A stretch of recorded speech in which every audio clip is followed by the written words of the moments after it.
Hi there, beautiful souls. How are you today? So in this beautiful video, my spirit guides wanted me to remind you that you are the same as your beautiful spirit guides. It is all spirit, my beautiful beings. And I know that from little we were taught in church that there are these beings that are high above us, we've been taught to put them all up on a pedestal. And the truth is that they hold us up on a pedestal because of all the beautiful work that we are doing here, although I like to call it play, to keep it playful, to keep it fun, that our souls chose to come here and have these gorgeous experiences. So know in your heart that your spirit guides are always with you. They're always beside you. And they're equal. They want you to know that they are equal. They're the same. There's no difference. You are the same unconditional love. You are the same light as your beautiful spirit guides. They're not above you. They're not more than you. They don't have more powers than you or more powerful. Sometimes, for the longest time, I'd be saying to my daughter, oh, because I asked my angels for this or I asked my angels for that. And for such a long time, she'd say to me, why are you asking them to do anything for you? And I didn't understand it at the time. It just kept going over my head. Whoosh. And then I was shown by them, by my beautiful spirit guides, I was shown that they walk beside me. They're always, I know they have their special place when they all come in, and I'm doing my beautiful Reiki sessions with them, but they are equal, on the same level as what they've always been trying to show me, that they walk beside me. And so many times a song will come on the radio, and they all show up, and we all make a circle, and we're all dancing together and grooving and playing and just being playful together, enjoying that moment. They always remind me to be joyful, to be playful, that, not to be so serious all the time, just have fun with it is what they're always reminding me to do, to have fun, to remember to have fun, to keep that playfulness within me. And it's always a circle, always a circle. And even when I went through this meditation, the very first time that this was brought to my awareness, it was through this beautiful meditation. And when I had the vision of where I was in the center, I was in the middle, but it was like circles and circles and circles around, that kept, and when I look at it, it wasn't really circles, it was just angels. There were just angels everywhere, right? But they weren't above. I wasn't looking at them like we were all on the same level, on the same plane, if you like. I'm trying to find the right word, but we were all on the same level. And when we were to ask them who we were, who am I to you was the question. Who am I to you? And the word that came out at the time was sister. And I remember just standing there in the meditation, I just fell apart, couldn't stop crying. It was like, it just hit home. Sister, the same, no different. I'm not father, not mother, not, that we tend to even see our mother and our father as above us because they were here first, but no, sister, equal, from the same parents, the same blood, the same everything. It was just so beautiful in that moment, that beautiful information that came through. But the awareness that they want to bring through for you today is that your soul, this is what we've been talking about in the last few videos, your soul had a plan. It had already decided the experiences that it wanted to have because of the knowledge that it wants to gain, the wisdom that it wants to gain. Your soul has already chosen what cakes it wants to bake and try in this lifetime. Maybe in another lifetime it tried other cakes and they were fine. But in this lifetime it's decided, I want to try these cakes. Maybe last time was sponge cakes and this time it's cheesecakes, right? So Your soul's already decided. It's already mapped out the plan. Before it put on its virtual reality headset, remember? It already chose the game that it was going to play, everything it was going to experience. You know, even the beings that were going to assist with these experiences. It's all chosen before you come. And then you step in, you know. But we are always assisted, supported, you know. You can say guided, yes, because they already know your soul's plan. They're working behind the scenes, if you like, with your soul, behind the scenes. So, you know, I just had this vision of being on stage. You're the actor in the stage, and then your soul and your angels or your spirit guides are all behind the scenes, you know, with all the props and all the stuff. So there's the ones with the lights, and there's the ones with the sound, and there's the ones, you know, behind putting up the backgrounds that you have when you're on stage, you know, when it's a play, and all of that stuff.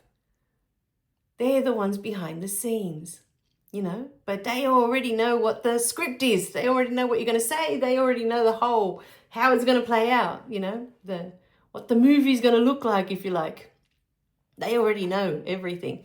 So, but it is through us coming in human form and having this experience that we can taste that cake, and then the soul can go, oh, you know what?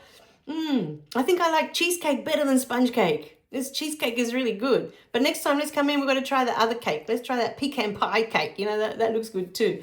Or, you know, whatever other cakes there are out there. I'm not a big cake eater, but the Black Forest, I don't know, there's another one.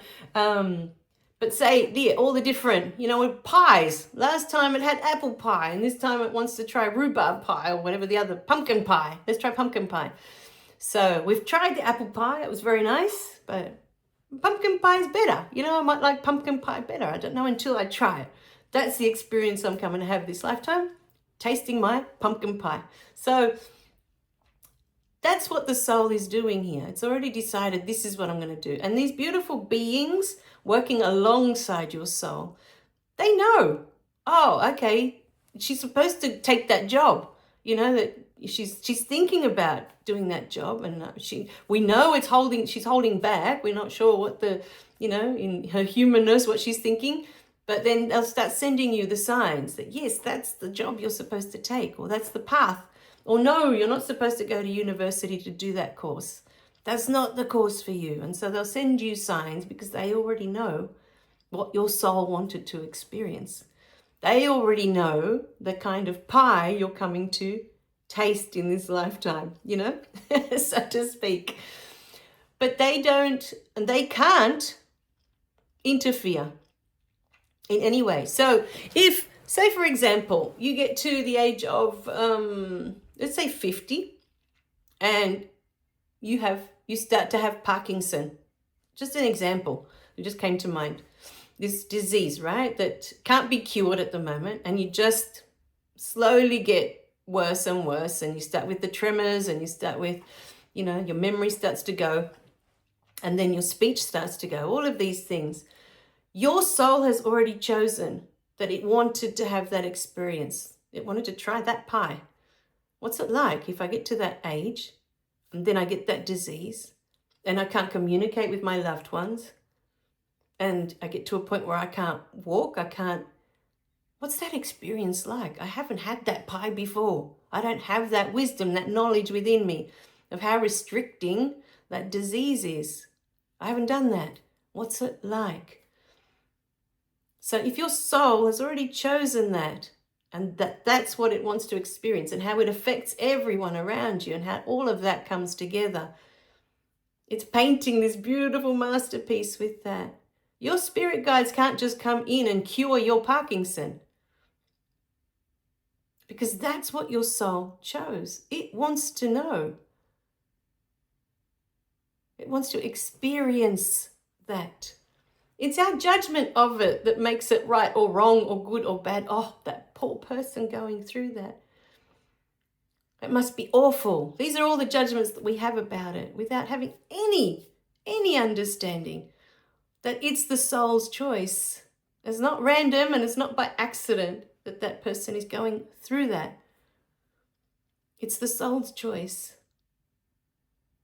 And so your guides, what they can do is just support, just be there for you. You can talk to them. You can share your experience with them. But they can't step in and cure something if that is what your soul wanted to experience. And this is why many people have incurable diseases, or will have a disease that just doesn't get better. If they have something chronic and it doesn't get better. When Jesus came, he didn't heal everybody. Not everybody got healed by Jesus. And that's because that soul had already, not all the lepers were cured, you know. Not everybody was cured. And that's because those souls had chosen that. And Jesus can't interfere with that any more than your beautiful spirit guides can. They can't jump in and fix something just because we judge that it's bad or it's wrong or it's terrible or whatever other adjectives you want to add to it. To the soul, there is no terrible, there is no wrong, there is no bad. To the soul, it's what does that feel like? What is it like? What is it like? During the week, during the day at the moment, there's a few days of the week that I'm still working with the elderly. I'm half coaching and half working with the elderly, which is really lovely. And it's the first time, I'm trying to think how long, since March last year, I've been given this gorgeous lady that has dementia. And she's in her 90s, but it's the first time in the 10 years that I've been working with the elderly that I've met someone with dementia that is complete and utter joy. Every time I see her, she's just so happy.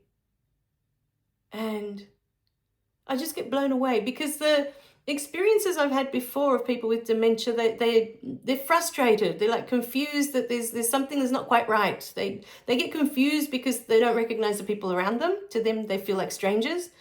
And so it's like, well, what are you doing here? And why are you here? And who are you?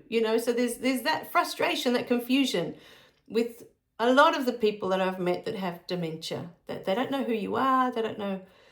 And I'm talking about not me because I'm new to them, but their family, They don't know themselves. I remember once this beautiful lady, she looked at herself in the mirror. And this was 10 years ago. She was the first one I had. And she looked at herself in the mirror and she's like, who are you? And why aren't you answering? What? Answer me. She was getting really angry with her reflection in the mirror, And she looked really confused. And I thought that's what dementia was until I met this lady. Now, this lady welcomes everyone into her home. To her, there are no strangers. It's the most beautiful thing I've ever seen. To her, she treats all of us like we're her daughter, like we're family, like she knows us, And it's like there's a knowing within her that we are one, that we are family, that we are all spirit. You know what I mean? That we are one. There's this beautiful knowing, even though she, has dementia. But I loved that from the very first moment I stepped into her home, that she greeted me like I'm one of her daughters. There's no difference. It's not like, who are you and what are you doing here and why are you in my home? Who is this stranger? She never once treated me that way. And she's just so beautiful and always happy. She does odd things, like she'll put her cereal in the oven or, just odd things that that, okay, she's not all there. But her overall personality is just gorgeous. And so it shows me as well in every moment that we are the joy. We are the love. And we can be that in every moment. It doesn't matter if there's a disease there or not. It doesn't matter if we've accomplished what we wanted to accomplish yet or not. We can choose to be these things all the time. The joy, the love, the peace. They're not dependent on anything, on whether we have physical pain, on whether we have loss or grief or, death. All of these things. These things are, I guess, not knowing the oneness that we are, and it's just us having our human experience. That's all it is. Every death I've got to witness so far through Reiki, and even not through Reiki, because the first time I witnessed it, I didn't know I was witnessing it. I couldn't stop crying. But it's so joyful. Like the beings, when they leave here, are so happy, so grateful, for the experiences they've gained. So happy. At peace. There's this overwhelming peace that I feel every time, like, I'm done.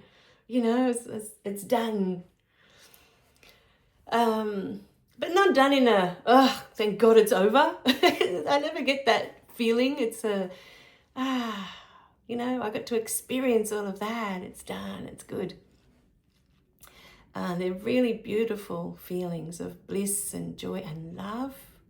A love like no other love. I only feel that love when my beautiful spirit guides come in, and they come in with that love to remind us that we are this love. We've just forgotten for a tiny, for the tiniest moment in time that we are here, because it all happens so quickly. So, my beautiful beings, yeah, that's what your spirit guides want you to know about them. You can ask them for assistance, you can ask them for guidance, you can ask them for anything you want, but at the end of the day, you are the driver of this car. This is your life, this is your path, and they're just the passengers in your car. But they can't take over the car, they can't drive it for you.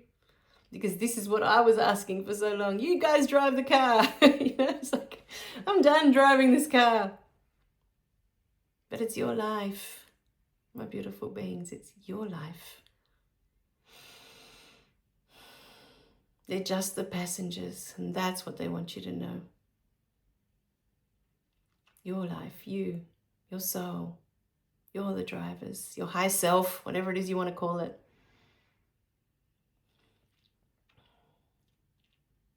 So I love all of it. Love all of it, because whatever's showing up, whatever you're going through, is meant for you. It has information, wisdom, knowledge that your soul is yearning to attain, to gain, to have. It came all this way just for that. So bless it. Thank it. Be grateful for the experiences you have and you've had.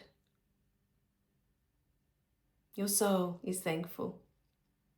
Your spirit guides, because all the knowledge, all the wisdom that it gains, the whole gains. Spirit gains, which means all of us gain it, my beautiful beings.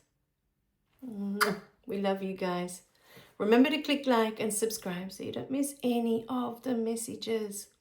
Your life is sacred. Your life is beautiful. We love you. Bye for now.